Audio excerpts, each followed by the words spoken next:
नमस्कार दोस्तों। तो नंबर सिस्टम को हम लोग कंटिन्यू करेंगे और पिछले क्लास में हम लोगों ने नंबर सिस्टम में यूनिट डिजिट के बारे में हम लोगों ने पढ़ा। ठीक, अगर आपने पिछला वीडियो नहीं देखा है तो आप जो है जा कर के हमारे चैनल में मैथ्स विद आलोक सर में आप जा कर के उसको देख सकते हैं। और अब तक नंबर सिस्टम का जो है 3 क्लास हो चुका है। तो आज हम लोग जो है नंबर सिस्टम में क्लास नंबर 4 देखेंगे और इसमें हम लोग जो है आज अभाज्य गुणनखंडों की संख्या, भाजकों की संख्या या भाजकों पर आधारित प्रश्न, और इसके बाद अगर टाइम बचेगा तो हम लोग जो है आज नंबर ऑफ जीरो यानी शून्य की संख्या, यदि संख्याओं का आपस में गुणा किया जाए तो उनके दाहिने ओर कितने शून्य होंगे। ठीक, इसके बाद देखा जाए नंबर सिस्टम जो है बहुत बड़ा चैप्टर है। अभी हम लोगों का जो है रूल्स ऑफ डिविजिबिलिटी बचा हुआ है, रिमाइंडर थ्योरम बचा हुआ है और लैंग्वेज पे आधारित क्वेश्चन जो है ये सब बचा हुआ है। ठीक, तो चलिए हम लोग स्टार्ट करते हैं। अभाज्य गुणनखंडों की संख्या, हेडिंग लिखिए, अभाज्य गुणनखंडों की संख्या। ठीक, एक क्वेश्चन हमारे एग्जाम में आ जाता है, बहुत आसान क्वेश्चन होता है, केवल हमें पता होना चाहिए कि इस क्वेश्चन का मतलब क्या है। ठीक, सबसे पहले देखा जाए तो देखो ये क्या है, अभाज्य। अभाज्य हम किसे कहते हैं, यानी अभाज्य का मतलब होता है कि वे संख्याएं जो एक से विभाजित हों और स्वयं से विभाजित हों और किसी अन्य संख्या से विभाजित ना हो, उन संख्याओं को हम अभाज्य संख्या कहते हैं।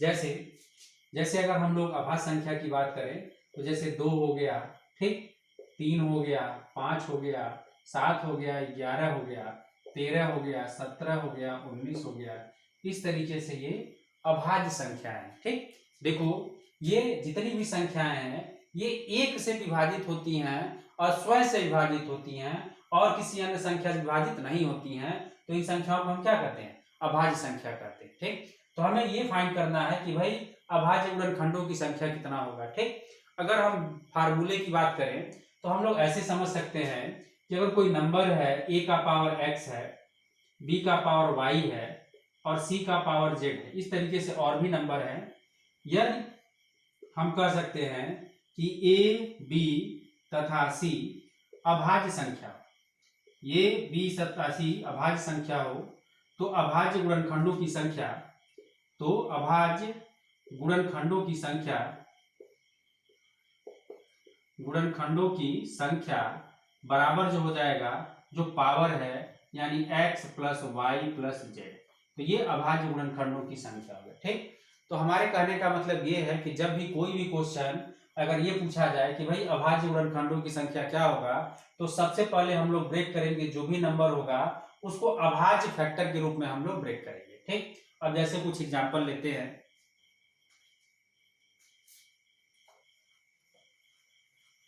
चलो, एक छोटा सा नंबर हमने लिया, सपोज करो कि हमने ले लिया 12 ले लिया।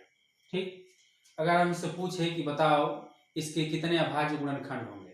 ठीक, तो देखो इस नंबर को अगर हम पावर के रूप में, अगर कुछ नहीं आता है, बहुत ही जीरो लेवल से हम स्टार्ट कर रहे हैं, अगर इस नंबर को हम फैक्टर करें तो हम 2 से भाग कर सकते हैं, तो ये 6 आ जाएगा, फिर 2 से भाग कर सकते हैं 3 आ जाएगा, फिर 3 से भाग कर सकते हैं 1, यानी इस नंबर को हम लोग लिख सकते हैं 2 का 2 बार गुणा है तो 2 का पावर 2 और 3 का 1 बार गुणा है तो 3 का पावर 1। ठीक, तो इस तरीके से अगर देखा जाए तो टोटल वैल्यू हो जाएगा, यानी यहाँ इसके 2 फैक्टर मिले, यानी 2 बार गुणा है और यहाँ इसका 1 बार मिला, यानी टोटल देखा जाए तो ये पावर जुड़ जाएगा, यानी टोटल इसके जो अभाज्य गुणनखंडों की संख्या है वो कितना है, 3 है। ठीक, इस तरीके से इसका आंसर अगर देखा जाए तो कितना आ गया, 3 इसके अभाज्य गुणनखंड होंगे। ठीक, यहाँ से 2 का पावर 2 यानी 2 बार और 1 जो होगा 3 हो गया। ठीक, इस तरीके से अगर मान लो कोई बड़ा नंबर ले लिया जाए, जैसे अगर हमने 360 ले लिया, तो 360 को अगर हम लोग फैक्टर करें तो हम लिख सकते हैं 2 यानी 180, 2 यानी 90, 2 यानी 45, 3 यानी 15, 3 यानी 5 और 5 यानी 1। ठीक, तो देखो इसको 1 2 3 यानी 2 का पावर कितना हो जाएगा, 3।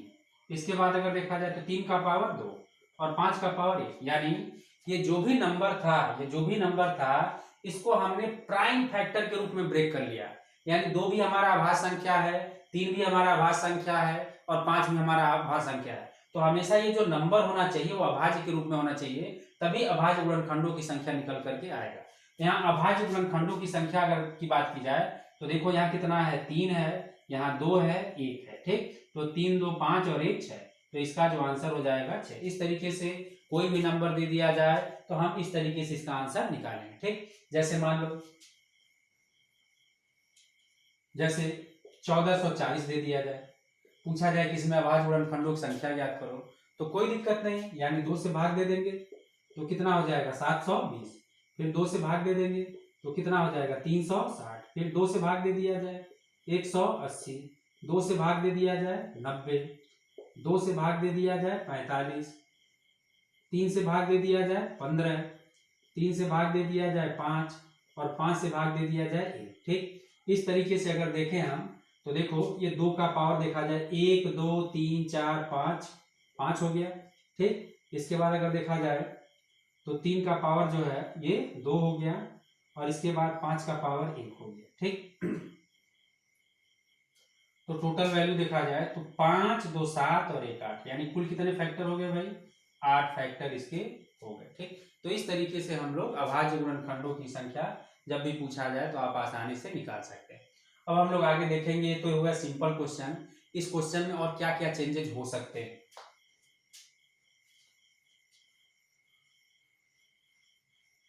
जैसे कुछ क्वेश्चन ऐसे आ जाते हैं कि जो पावर के रूप में आते हैं, जैसे सपोज करो अगर इस तरीके से 12 का पावर 15 दे दिया गया, 15 का पावर 20 दे दिया गया और 24 का पावर 30 दे दिया गया, पूछा जाए कि भाई इनके अभाज्य गुणनखंड क्या होंगे, ठीक। तो आपका एक सिंपल सा कि जो भी नंबर होंगे उनको अभाज्य फैक्टर के रूप में आप ब्रेक कर लेंगे, यानी जैसे ये 12 है तो 12 को हम लिख सकते हैं 2 गुणे 2 गुणे 3 और इसका जो पावर है वो 15 है, ठीक। गुणे इसके बाद देखो ये 15 है तो क्या लिख सकते हैं 3 गुणे 5, यानी जो भी फैक्टर होना चाहिए वो अभाज्य होना चाहिए, यानी किसी अन्य संख्या से विभाजित ना हो। जैसे 24 है तो इसको इसका पावर जो है वो 20 है, 24 है तो इसको हम लिख सकते हैं 2 गुणे 2 गुणे 2 यानी 8 गुणे 3 24 का पावर 30, ठीक। अब देखो देखो ये कितनी संख्याएं हैं 1 2 3 और पावर कितना है 15। तो जैसे अगर देखा जाए तो जब हम इस पावर को हटाएंगे तो ये 2 का पावर भी 15 होगा, 2 का पावर भी 15 होगा और 3 का भी पावर 15 होगा, पावर को जोड़ लेंगे। तो इसको डायरेक्ट करने के लिए हम यहाँ ये कर सकते हैं कि जितनी संख्या है, जैसे 3 संख्या है तो 3 गुणे 15 यानी टोटल फैक्टर कितने हो गए 45, ये 2 संख्या है तो देखो 2 गुणे 20 यानी टोटल कितना हो गया 40, ये 1 2 3 4 संख्या है तो 4 गुणे 30 यानी 120, टोटल अगर देखा जाए तो 120 और 40 यानी 160 और 160 और 45 यानी टोटल जोड़ लिया जाए तो कितना आंसर हो जाएगा 205।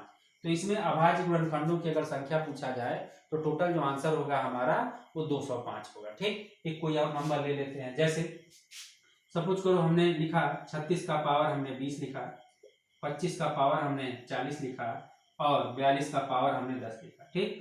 कोई दिक्कत नहीं, 36 को हम क्या लिख सकते हैं, हम लिख सकते हैं इसको 2 गुणे 2 गुणे 3 गुणे 3 का पावर जो है 20 हो जाएगा। 25 को क्या लिख सकते हैं 5 गुणे 5 का पावर जो हो जाएगा 40 हो जाएगा और 42 को लिख सकते हैं 2 गुणे 3 गुणे 7 का पावर 10। तो टोटल वैल्यू देखा जाए 1 2 3 4 यानी 4 गुणे 20 तो ये 80 हो जाएगा, 1 2 और 2 गुणे 40 यानी 80 हो गया, 1 2 3 3 गुणे 10 यानी 30 हो गया। तो 80 और 80 160 और 160 और 30 यानी टोटल अगर पूछा जाए कि अभाज्य गुणनखंडों की संख्या ज्ञात करो तो आंसर क्या हो जाएगा, आंसर हो गया 190 हो गया, ठीक। यहां तक कोई दिक्कत नहीं होना चाहिए। अब हम लोग आगे बढ़ते हैं। चलिए कभी कभी क्वेश्चन आपको ऐसा मिल जाएगा कि ऊपर भी पावर रहेगा नीचे भी पावर रहेगा, ठीक।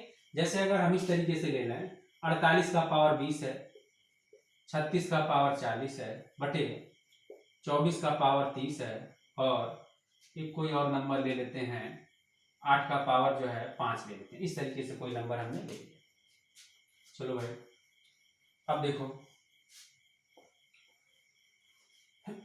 जैसे ये 48 का पावर 20 है और ये 36 का पावर 40 है। देखो 48 को हम लोग लिख सकते हैं 2 गुणे 2 गुणे 2 गुणे 2 यानी 16 गुणे 3 का पावर जो है 20 हो जाएगा और 36 को हम लोग लिख सकते हैं 2 गुणे 2 गुणे 3 गुणे 3 का पावर 40 बटे में जो है 24 है, यानी 2 गुणे 2 गुणे 2 गुणे 3 का पावर 30 हो गया, और ये 2 गुणे 2 गुणे 2 का पावर जो है ये 5 हो गया। ठीक, देखो 2 का अगर टोटल पावर हम देखें, जैसे 1 2 3 4 है, और जब हम मल्टीप्लाई करें यानी 2 का पावर ये टोटल वैल्यू 4 मिल गया, तो 4 गुणे 20 यानी टोटल 2 का पावर ये 80 हो गया।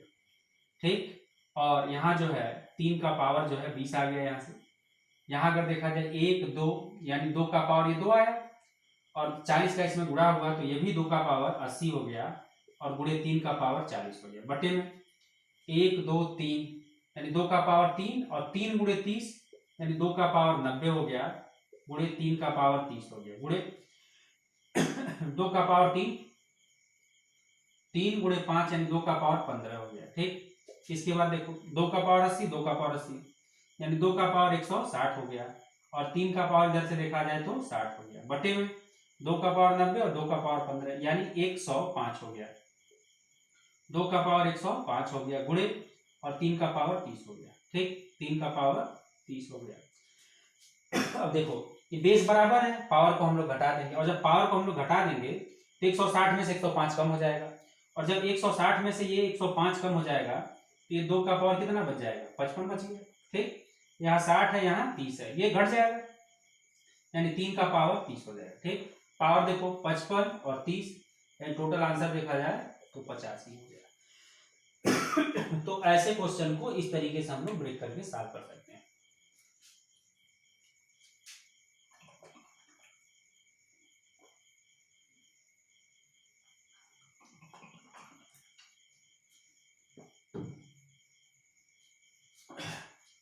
चलिए अगला क्वेश्चन हम लोग लेते हैं।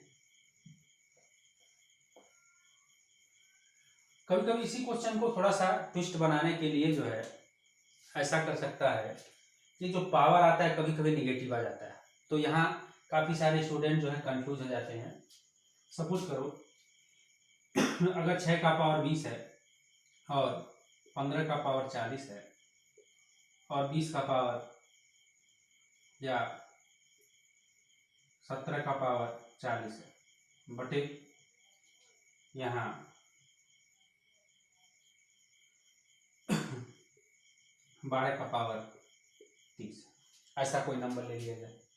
ठीक, अब देखो इस क्वेश्चन में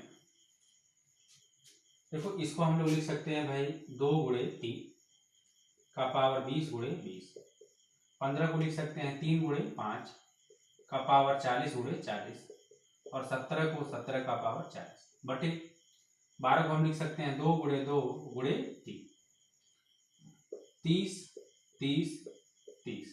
ठीक, देखो यहाँ 2 का पावर टोटल कितना आ गया भाई, 2 का पावर टोटल आ गया 20, 3 का पावर इन दोनों पे है तो 20 और 40 यानी 3 का पावर ये हो गया 60, 5 का पावर 40 और ये 17 का पावर 40, बटे अब यहाँ देखा जाए तो 2 का पावर भाई कितना आ गया 60 आ गया, गुणे और 3 का पावर कितना आ गया 30 आ गया। ठीक, अब देखो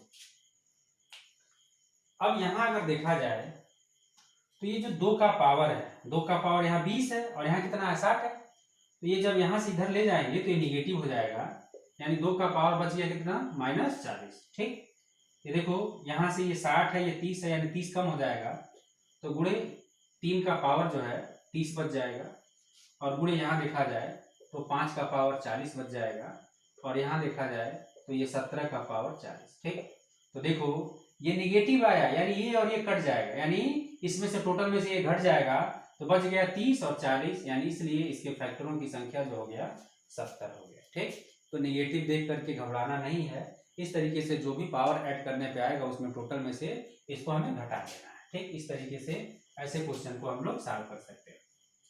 कभी कभी थोड़ा सा और चेंजेस हमने देखा, सीडीएस के एग्जाम में एक क्वेश्चन ये पूछा गया था कि पावर में जो है कहीं यहाँ जो भी संख्या दिया जाएगा इसमें कहीं माइनस लगा दिया जाएगा। ठीक, देखो हम लोग बहुत ही बेसिक से चल रहे हैं, और मेरा प्रयास यही रहेगा कि जो भी एग्जाम का इस समय प्रेजेंट में पैटर्न चल रहा है तो सभी क्वेश्चन को लेते हुए, या जिस जिस टाइप के एग्जाम में क्वेश्चन आए हुए हैं सबको लेते, ताकि अगला जो भी आप एग्जाम दें या प्रीवियस ईयर का अगर कोई सेट सॉल्व करते हो, तो अगर आपको अभाज्य गुणनखंडों की संख्या से आ गया तो एक भी क्वेश्चन आपका छूटना नहीं चाहिए। ठीक, आप जो है अपना नोट्स अच्छे से बनाएंगे। जैसे हम लिखते हैं, अगर 60 का पावर 15 लिखते हैं और इसके साथ साथ जो है 1.5 का पावर 8 लिखते हैं, और इसके बाद अगर कुछ और नंबर ले लेते हैं, जैसे 3.5 का पावर 7 ले लिया। इस क्वेश्चन में हमने यहाँ दशमलव लगाया है। ठीक, चलिए अगर ऐसे क्वेश्चन को देखा जाए, किस क्वेश्चन का हम लोग आंसर कैसे निकालेंगे, तो देखो इनको हम ब्रेक करेंगे, यानी 2 गुणे 2 यानी 4 गुणे 3 गुणे 5 होगा। ठीक, यानी 15 15 15 15। ठीक, इसको देखो, ये दशमलव हटाएंगे तो ये 15/10 का पावर ये जो है 8 हो जाएगा, और ये 35/10 का पावर जो है 7 हो जाएगा। ठीक, अब इसको हम कैंसिल कर सकते हैं 5 से, तो ये 3 और ये 2 और ये 7 हो जाएगा और ये 2 हो जाएगा, यानी 2 का पावर 30 हो गया टोटल। 2 का पावर 30 गुणे 3 का पावर 15 गुणे 5 का पावर 15 गुणे, अब ये देखो 3 और यहाँ आ गया 8, यानी 3 का पावर 8 बटे 2 का पावर 8 गुणे ये 7 है, तो 7 का पावर 7 बटे 2 का पावर 7। देखो 7 और 8 15 हो गया, 7 और 8 15 हो गया, यानी बेस बराबर है, पावर जुड़ जाएगा, तो 15 इसमें से घटा दो, यानी ये 2 का पावर 15 घट जाएगा तो 15 बच जाएगा। इसके बाद 3 का पावर 15, 5 का पावर 15, 3 का पावर 8 और 7 का पावर 7, सभी पावर को जोड़ लिया जाए तो 15 15 30, 30 और 15 45, 45 और 15 60, यानी टोटल कितने अभाज्य फैक्टर हो जाएंगे, तो टोटल आंसर जो हमारा हो जाएगा कि कुल फैक्टरों की संख्या कितना हो गया भाई, 60 हो गया। ठीक, चलो तो अभाज्य गुणनखंडों को समाप्त करते हैं, और इसके बाद अगला पॉइंट हम लोग लेते हैं भाजकों की संख्या।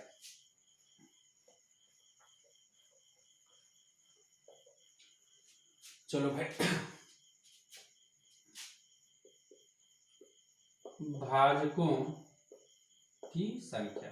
ठीक, भाजक मतलब क्या होता है? भाजक मतलब ये होता है कि वो सभी संख्याएं जिससे कोई नंबर डिवाइड हो सकता है, उनको हम भाजक कहते हैं। ठीक, एग्जाम्पल के तौर पे अगर पूछा जाए कि भाई 12 के कितने भाजक होंगे, या 12 किन किन संख्याओं से विभाजित होगा, तो हम यही कह सकते हैं ये 1 से भी विभाजित होगा, ये 2 से भी विभाजित होगा, ये 3 से विभाजित होगा, 4 से विभाजित होगा, 6 से विभाजित होगा, ठीक, और 12 से। तो अगर आपसे पूछा जाए कि बताओ 12 के कितने भाजक होंगे, तो आप कहेंगे 1 2 3 4 5 6, यानी टोटल 12 जो है वो कितने संख्याओं से विभाजित हो सकता है, 6 संख्याओं से विभाजित हो सकता है। ठीक, कोई दिक्कत? चलिए, अगर ये पूछा जाए कि इन विभाजकों का योग क्या होगा, ठीक, यानी भाजकों का योग या विभाजकों का योग, भाजकों का योग, तो जब इन भाजकों का अगर योग पूछा जाए तो देखो 1 और 2 यानी 3, 3 6, 4 10, 10 6 16, और 16 और 12 यानी 16 और 12 टोटल जोड़ दिया जाए तो कितना हो गया, 28। ठीक, ये छोटा नंबर था, 12 था, हम लोगों ने इसको आसानी से कर लिया। ठीक, अभी सपोज करो कि हम पूछें कि बताओ 360, बताओ 360 के भाजकों की संख्या क्या होगी, या इनके भाजकों का योग क्या होगा, तो अब यहाँ फिर भी लगाने लगोगे कि चलो भाई देखा जाए, ये 1 से कटेगा, ये 2 से कटेगा, ठीक, 3 से कटेगा, 4 से कटेगा, तो आ तो जाएगा आंसर, लेकिन टाइम ज्यादा लगेगा। ठीक, तो ऐसा क्या तरीका अपनाया जाए कि जिससे इस टाइप का जो भी क्वेश्चन हो वो आसानी से आ जाए। ठीक, तो इसके लिए हम लोग ये जो भी नंबर है इनका फैक्टर, जैसे 12 है, 12 का हमने फैक्टर किया, 2 यानी 6 आया, 2 यानी 3 आया, इसके बाद 3 यानी 1, तो देखो इसका फैक्टर पावर के रूप में लिखेंगे, ये 2 का पावर 2 हो गया और 3 का पावर 1 हो गया। ठीक, ये पावर कितना मिला, जो भी नंबर इसको ब्रेक कर लिया गया, तो ये पावर कितना मिला, प्राइम नंबर के फैक्टर में ब्रेक करना है, ये पावर मिला 2, तो इसमें 1 जोड़ दो तो ये हो जाएगा, यानी 2 और 1 3, ये पावर मिला 1, तो 1 और जोड़ दो इसमें तो ये हो जाएगा 2, यानी टोटल 3 गुणे 2 बराबर 6 हो गया। तो ये हो गया इनके भाजकों का संख्या। ठीक, इसके बाद अगर हम योग की बात करते हैं तो योग भी यहीं से हम लोग निकाल सकते हैं, जैसे ये 2 का पावर 2 है तो ये हो जाएगा 2 का पावर 2 प्लस 2 का पावर 1 प्लस 2 का पावर 0, ठीक, और इसके बाद ये 3 का पावर 1 है, तो 3 का पावर 1 प्लस 3 का पावर 0। कहने का मतलब ये है कि यहीं से हमें घटते हुए क्रम में चलना है। ठीक, अब देखो 2 का पावर 2 यानी 4, 2 6, और किसी भी संख्या का पावर अगर 0 होता है तो मान 1 हो जाता है, तो ये हो जाएगा 7। और देखो 3 एक कम 3 और ये 1 4, तो 7 गुणे 4 बराबर, तो आंसर कितना आ गया? 28 आ गया। तो इस तरीके से हम इसका आंसर निकाल सकते हैं। ठीक, अब जैसे देखो अगर 360 का निकालें तो 360 का सबसे पहले तो हम फैक्टर करेंगे, यानी ये हो जाएगा 2 यानी 180, 2 यानी 90, 2 यानी 45, इसके बाद 3 यानी 15, फिर 3 यानी 5, और इसके बाद 5 यानी 1। तो इसके जो फैक्टर मिले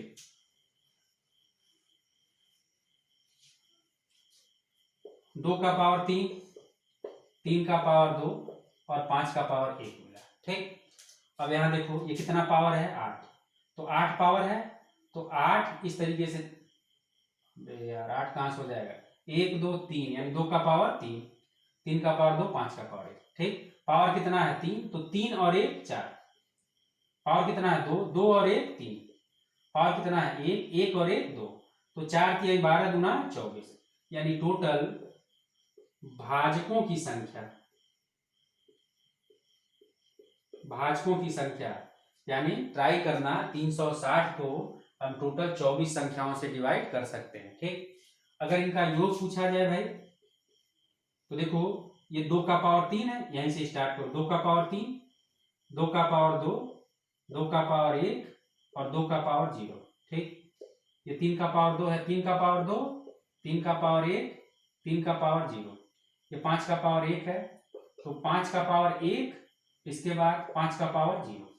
देखो ये 2 का 3 बार यानी 8 हो जाएगा, 8 और 4 12, 12 2 14 और 1 15, गुणे 3 3 का 9, 3 12 और 1 13, गुणे 5 और 1 6, तो 15 गुणे 6 90, और 13 नमा 170, तो आंसर हो जाएगा 1170। यानी इन अगर भाजकों का हम योग निकालें तो 1170 हमारा आंसर आएगा। ठीक,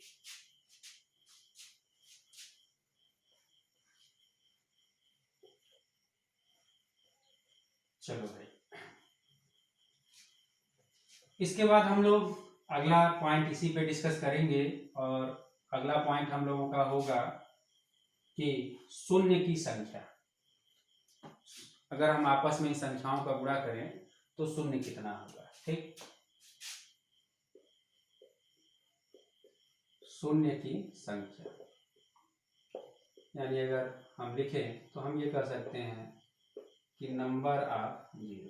ठीक, जैसे 12 गुणे 15 गुणे 25 गुणे 36 दिया गया है, तो इसमें अगर पूछा जाए कि इन संख्याओं का आपस में गुणा किया जाए तो संख्या के दाहिने ओर कितना शून्य होगा। ठीक, ऑप्शन में है 3 है, 4 है, 5 है, 6। ट्राई करो, देखो क्या आंसर।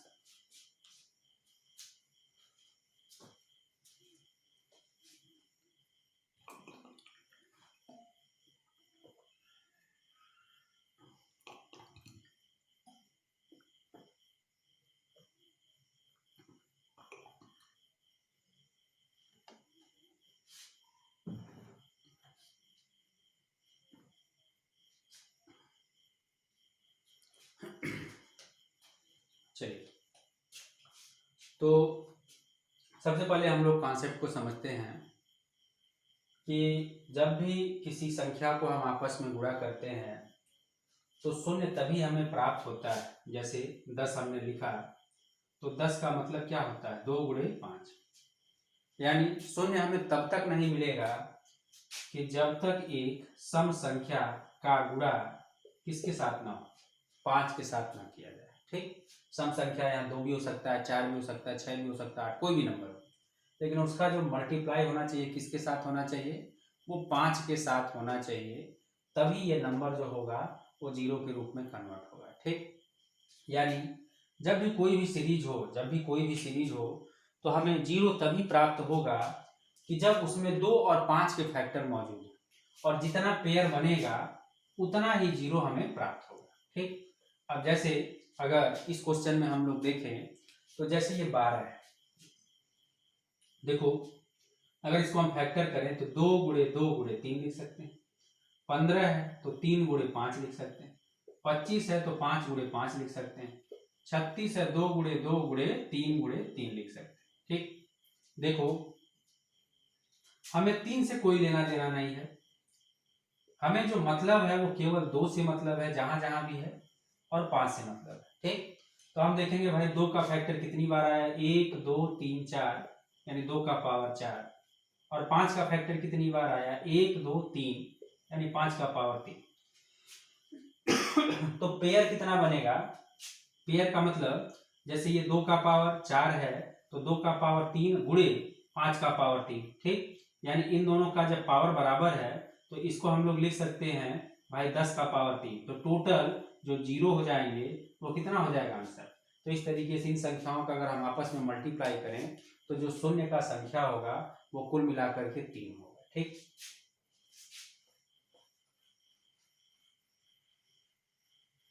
एक क्वेश्चन और लेते हैं। जैसे दिया गया है 25 है, 35 है, 36 है, 45 है, 32 है। इस तरीके से कोई नंबर दे दिया गया है। पूछा गया कि इन सब संख्याओं का यदि आपस में गुणा किया जाए तो संख्या के दाहिने ओर कुल कितने जीरो होंगे। ठीक, देखो हम ब्रेक करेंगे, यानी ये हो गया 5 गुणे 5, 5 गुणे 7, 2 गुणे 2 गुणे 3 गुणे 3, और ये 5 गुणे 3 गुणे 3, और 32 यानी 2 गुणे 2 गुणे 2 गुणे 2 गुणे 2 5 बार। ठीक, ये 25 हो गया, ये 35 हो गया, ये 36 हो गया, ये 45 हो गया, और ये 32 हो गया। देखो हमें केवल इसमें मतलब है 2 का पावर कितना है और 5 का पावर कितना है। तो 2 का पावर देखेंगे तो 1 2 3 4 5 6 7, यानी टोटल 2 का पावर हम 7 लिख सकते हैं। 5 1 2 3 4, टोटल 5 का पावर 4। तो जब 2 और 5 एक घात के रूप में होंगे तो जो पावर कम होगा, जिसका पावर कम होगा उतना ही जीरो संभव है। यदि इन सब संख्याओं का गुणा कर दिया जाए तो टोटल कितने जीरो हमें प्राप्त हो सकते हैं, टोटल हमें 4 जीरो प्राप्त हो सकते हैं। क्यों, क्योंकि यहाँ अगर देखा जाए तो इनके यानी 5 का जो फैक्टर है वो केवल कितनी बार मौजूद है, 4 बार मौजूद है। ठीक, तो ये तो हो गया थोड़ा सा हमारा बेसिक कॉन्सेप्ट। अब हम लोग चलते हैं कि भाई एग्जाम पे क्या क्वेश्चन पूछा जाता है। एग्जाम में अगर क्वेश्चन देखा जाए तो कुछ लगातार संख्याएं दे दी जाएंगी। ठीक, और उसमें पूछा जाएगा कि यदि इन संख्याओं का आपस में गुणा किया जाए तो संख्या के अंत में कितने जीरो आएंगे। जैसे अगर इस तरीके से दे दिया गया 1 2 3 4 5 6 ऐसे करके ये दे दिया गया 97 98 99 100, यानी अगर 1 से लेकर के 100 तक की संख्याओं का आपस में गुणा किया जाए तो लास्ट में जीरो कितने होंगे। ठीक, इस क्वेश्चन में जो RS अग्रवाल की किताब है उसमें इसका आंसर 21 दिया गया है, लेकिन 21 गलत है। ऑप्शन में जैसे 21 होगा, 22 होगा, 23 होगा और 24 होगा। ठीक, चलो देखो इसमें हम देखते हैं। तो जब भी कभी भी कोई अगर लगातार सीरीज होता है, कंटिन्यू नंबर होते हैं, तो उसमें जो दो यानी जो सम संख्या होता है वो हर एक संख्या के बाद हमें प्राप्त होगा। जैसे अगर हम सम संख्या यानी 2 के फैक्टर की बात करें तो देखो 2 का फैक्टर हमें हर एक संख्या के बाद प्राप्त होगा। यानी हमारे कहने का मतलब ये है कि 1 से लेकर 100 तक की अगर संख्याओं को हम देखें तो इसमें 2 का जो फैक्टर होगा वो 5 के फैक्टर के कंपेरिजन में काफी ज्यादा होगा। ठीक, तो इसलिए अब हमें जब ये लगातार नंबर आ जाता है तो हमें यहाँ जो है हमें 2 के फैक्टर से कोई मतलब नहीं होता है, क्योंकि हमें पता है कि 2 का नंबर हर एक नंबर के बाद है, यानी 2 का फैक्टर काफी ज्यादा होगा किसकी तुलना में, 5 की तुलना में। ठीक, तो इसलिए हमें ये देखना है कि भाई टोटल 5 के फैक्टर कितने होंगे। अब यहाँ अगर हम 5 का फैक्टर अगर हम लोग निकालें तो इस तरीके से समझने का प्रयास करो कि जैसे ये 100 है, लास्ट नंबर क्या है 100, ये 100 है, तो इसको अगर हम 5 से भाग दे दें तो हमें ये पता चला कि 1 से लेकर के 100 तक ऐसे 20 संख्याएं हैं, ऐसे 20 संख्याएं हैं कि जिनमें 5-5 का फैक्टर मौजूद है, यानी जिनमें 5 का फैक्टर मौजूद है। इसको इस तरीके से आप समझने का प्रयास करिए, जैसे 1 गुणे 5, 2 गुणे 5, 3 गुणे 5। ठीक, इस तरीके से 20 गुणे 5, यानी 1 से लेकर के 100 तक टोटल ऐसी 20 संख्याएं हैं तो जहां ये 5 का फैक्टर मौजूद है। यानी 1 से लेकर 100 तक ये केवल सिंगल 5 का जो फैक्टर है 20। लेकिन हम देखेंगे कि कुछ ऐसे भी नंबर हैं कि जिसमें 5 के डबल फैक्टर है, यानी ऐसी संख्याएं हैं कि जो 5 का डबल फैक्टर यानी 25 से वो डिवाइड होता है। तो ऐसी टोटल कितनी संख्याएं हैं? ऐसी 4 हैं। वो कौन कौन सी हैं? जैसे 25 गुणे 1 हो गया, 25 गुणे 2 हो गया, और 25 गुणे 3 हो गया, और 25 गुणे 4 हो गया। ठीक, इस तरीके से टोटल 4 संख्या है। इसके बाद हम लोग ये देखेंगे कि क्या भाई कोई ऐसा भी नंबर है कि जिसमें 25 का 3 फैक्टर हो, यानी 5 गुणे 5 गुणे 5 यानी 125 हो। ठीक, तो ऐसा कोई फैक्टर नहीं है। इसका मतलब ये हुआ यहाँ तक 20 मिला और यहाँ तक 4 मिला, तो इसलिए टोटल इसका जो आंसर हो जाएगा वो 24 हो जाएगा। यानी 1 से लेकर 100 तक के संख्याओं को अगर आपस में गुणा किया जाए तो टोटल लास्ट में कितने जीरो आएंगे? 24 जीरो आएंगे। ठीक, एक तो तरीका ये हो गया। देखो दूसरा तरीका हम लोग इस तरीके से इसको सॉल्व कर सकते हैं कि जैसे ये नंबर लास्ट वाला लिया गया 100 और इसको हम लोग 5 से भाग देंगे, तो 5 से भाग देंगे कितना आ जाएगा भाई? 20 आ जाएगा। फिर 5 से भाग दे देंगे, 5 से भाग देंगे कितना आ जाएगा? 4। तो इस 100 के बाद यानी संख्या के बाद ये जो भी टोटल होगा वो जोड़ लिया जाएगा, तो 20 और 4 यानी कुल मिलाकर अगर देखा जाए तो हमारा जो आंसर हो गया वो 24 हमारा आंसर हो गया। ठीक, इस तरीके से हम लगातार कोई भी संख्या ले लें तो आसानी से निकाल सकते हैं। दोनों तरीका सही है, पहला भी सही है, दूसरा भी सही है। जैसे और हम क्वेश्चन लेते हैं।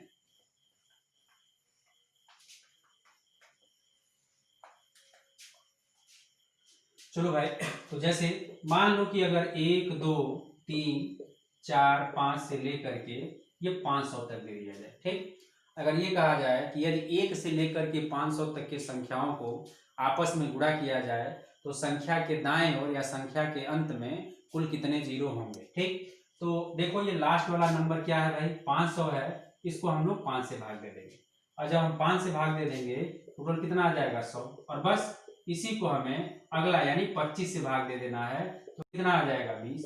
फिर इसी को हमें अगला यानी 125 से भाग दे देना है, तो कितना आ जाएगा? 4। तो टोटल आंसर कितना हो गया? 124 हमारा आंसर हो गया। ठीक, मान लो दूसरा तरीका अगर हम लगाते हैं, ये कितना हो गया? 500 हो गया। 5 से भाग दे दिया हमने 100, फिर 5 से हमने भाग दे दिया 20, फिर 5 से हमने भाग दे दिया 4। टोटल 100 120 और 4 यानी कितना आ गया? 124 आ गया। तो दोनों तरीका सही है। आपको पहला वाले समझ में आया पहला लगा सकते हैं, या दूसरा वाला समझ में आया दूसरा लगा सकते हैं। ठीक, चलिए और थोड़ा सा हम बड़ा नंबर लेते हैं। अगर हम कहें कि फैक्टोरियल 1000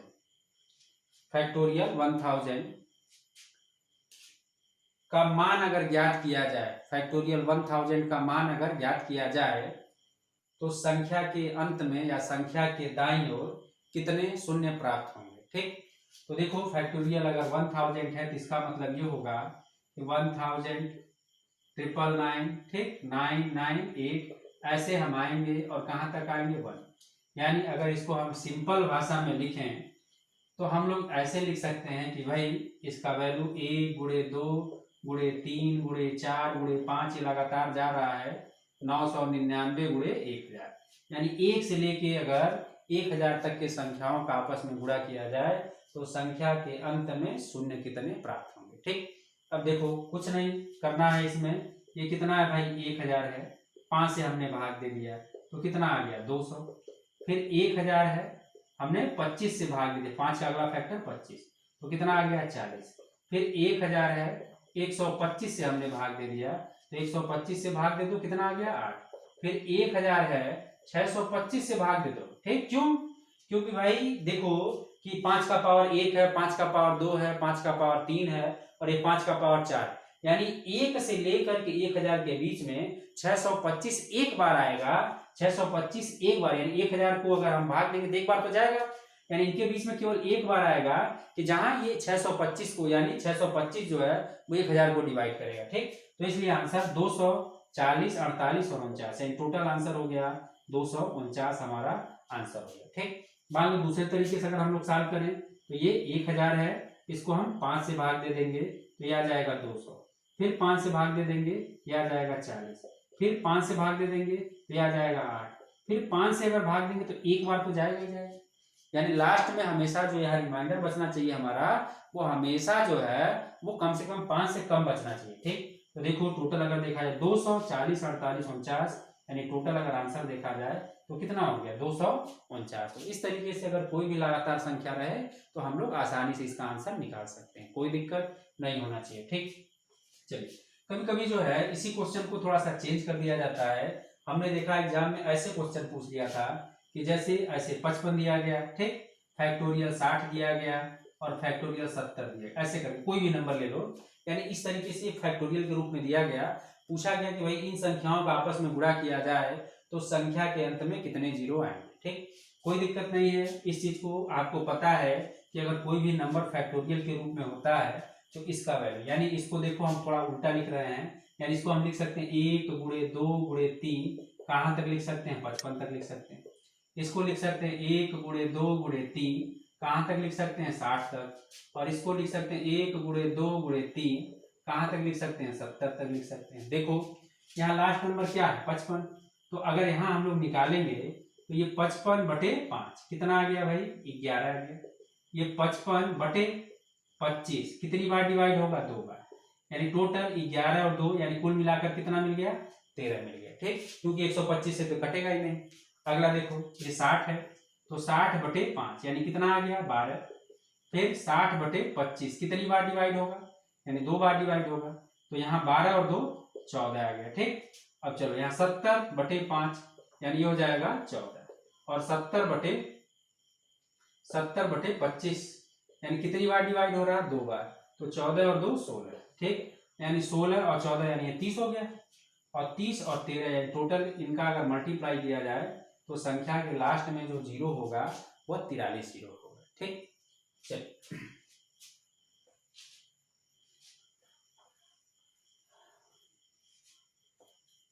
कभी कभी एक छोटा सा क्वेश्चन आ जाता है, और ये क्वेश्चन जब अचानक हमारी आंखों के सामने आता है तो हम जब जल्दबाजी में होते हैं तो हमको लगता है ये बहुत आसान है, लेकिन हम गलती करके चले जाते हैं। जैसे ये दिया गया है 1 3 5 7 9, इस तरीके से दिया गया है 97 99 तक।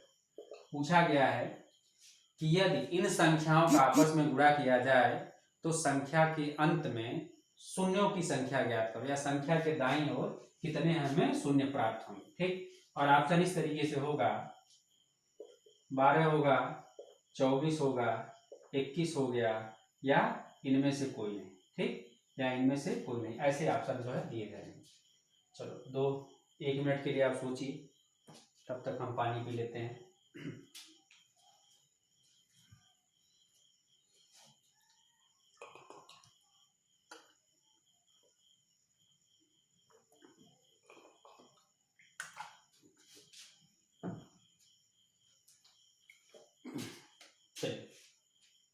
अब यहाँ इस क्वेश्चन में हम लोग अगर देखेंगे तो दिमाग में आता है कि भाई हमने देखा कि अगर 1 से 100 तक एक लगातार संख्या होता है तो यहाँ जो जीरो की संख्या यानी 1 2 3 ऐसे अगर लगातार 100 तक हो जाए तो जीरो की संख्या कितना प्राप्त होता है 24।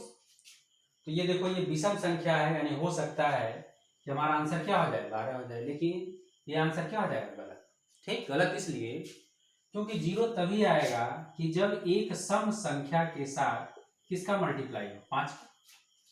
देखो यदि इन संख्याओं को अगर हम लोग देखें तो इन संख्याओं में हमें 5 का तो फैक्टर मिलेगा, हमें 5 का तो फैक्टर मिलेगा, लेकिन क्या बताओ कहीं 2 का फैक्टर इसमें दिखाई दे रहा है, यानी ऐसा कोई नंबर है कि जो 2 से डिवाइड हो या जिसमें 2 का फैक्टर हो, नहीं। तो इसलिए यहाँ एक भी जीरो नहीं प्राप्त होगा, यानी जीरो की संख्या क्या हो जाएगा जीरो हो जाएगा। ठीक, तो इसका आंसर जीरो हो जाएगा। इसी क्वेश्चन को अगर थोड़ा सा हम चेंज करें और इसको हम किसी सम संख्या के साथ हम मल्टीप्लाई कर दें। अब जैसे अगर हमने लिखा 1 3 5 7 9 ऐसे करके 97 99, और इनको एक संख्या इस सम संख्या के साथ हमने गुणा कर दिया, 1024 के साथ हमने गुणा कर दिया। और यहाँ अगर हम पूछे कि भाई बताओ कि यदि इन संख्याओं को आपस में गुणा किया जाए, यदि इन संख्याओं को आपस में गुणा कर दिया जाए तो लास्ट में हमें शून्य कितने प्राप्त होंगे। ठीक, तो देखो सबसे पहले तो हम देखेंगे कि इनमें हमें 5 के फैक्टर कितने मिल रहे हैं। अब 5 का फैक्टर ढूंढो, जैसे 5 होगा 15 होगा 25 होगा 35 होगा 45 होगा 55 होगा 65 होगा 75 होगा ठीक, 85 होगा और 95। तो 1 2 3 4 5 6 7 8 9 10, ये 10 तो मिला, लेकिन ये 25 में 5 गुणे 5 यानी 2 बार है, और 75 में ये 5 गुणे 5 गुणे 3 यानी यहाँ भी 2 बार है, तो 10 और 2 12, यानी कुल अगर देखा जाए तो ये 5 का पावर इसको हम कितना लिख सकते हैं 12, यानी अगर इन विषम संख्याओं को हम ले लें तो 5 का पावर टोटल कितना हो गया 12।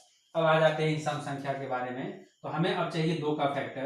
तो देखो 1024 को हम इस तरीके से ब्रेक करेंगे, यानी 2 तो 512 हो गया, 2 यानी 256 हो गया, ठीक, 2 यानी 128 हो गया, 2 यानी ये टोटल हो गया 64 हो गया, इसके बाद 2 ये 32 हो गया, 2 ये 16 हो गया, 2 ये 8 हो गया, 2 ये 4 हो जाएगा, इसके बाद 2 ये 2 हो जाएगा, और 2 यानी 1 हो जाएगा, ठीक।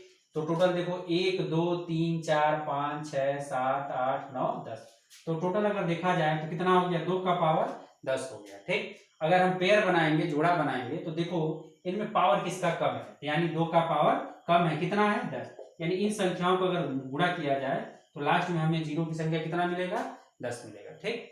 तो चलिए अगली क्लास में हम लोग इसी से अभी आगे कंटिन्यू करेंगे, क्योंकि ये अभी जो है ये नंबर ऑफ जीरो ये अभी समाप्त नहीं हुआ है, अभी हम लोग पावर के रूप में क्वेश्चन को लेकर के चलेंगे, अभी 3-4 क्वेश्चन और, यानी 10 से 15 मिनट का भी वीडियो और बचा हुआ है, लेकिन वीडियो काफी ज्यादा लंबा हो जाएगा तो डाउनलोड करने में दिक्कत हो जाता है, इस वजह से आज के लिए बस इतना ही, कल आगे जो है इसके आगे हम लोग स्टार्ट करेंगे। चलिए धन्यवाद।